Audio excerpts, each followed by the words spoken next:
국민의힘이 마침내 이재명 대통령 탄핵 소추안을 공식적으로 꺼내 들었습니다.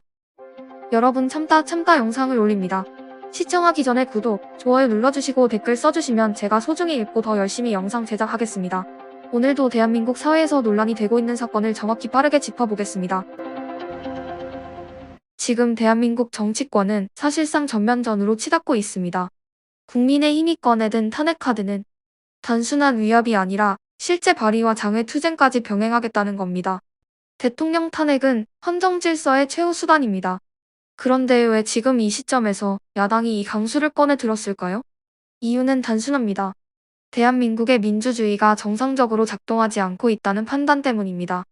이재명 대통령은 청년 고용, 민생 안정, 경제 회복 같은 그럴듯한 구호를 내세웁니다. 하지만 현실은 정반대입니다. 청년 취업자는 16개월째 줄고 있고 기업은 각종 규제와 세금으로 옥죄이고 국민은 세금 부담만 늘고 있습니다. 그런데 대통령은 기업을 압박하면서 동시에 청년 고용을 위해 함께 힘을 합쳐 달라고 요구합니다. 이게 과연 앞뒤가 맞는 말입니까? 스스로 기업을 죽이는 정책을 펴면서 일자리를 만들기 위해 기업이 도와달라니 결국 모순된 메시지일 뿐입니다. 여기에 사법부 독립성마저 무너지고 있습니다. 민주당 지도부는 조희대 대법원장을 향해 공개적으로 사퇴하라고 압박했습니다. 대법원장이 정권의 입맛에 맞지 않는 판결을 내린다는 이유로 자리에서 물러나야 한다는 겁니다. 여러분, 이것이 삼권 분립이 지켜지는 모습입니까? 사법부 수장이 정치권 눈치를 보며 자리를 지켜야 한다는 현실 자체가 민주주의의 위기입니다. 국민의힘은 더 이상 물러설 수 없다고 판단했습니다. 국회 안에서는 여당의 의석수에 막혀 아무것도 할 수 없고 언론은 이미 정권의 홍보 도구로 변했습니다. 그래서 결국 남은 건 헌법이 허용한 마지막 카드, 탄핵이었습니다. 물론 스스로도 압니다. 의석수가 부족해 통과 가능성이 낮다는 걸요. 하지만 대한민국이 망가지는 걸 두고 볼 수 없다는 절박함이 이 결정을 밀어붙이고 있는 겁니다.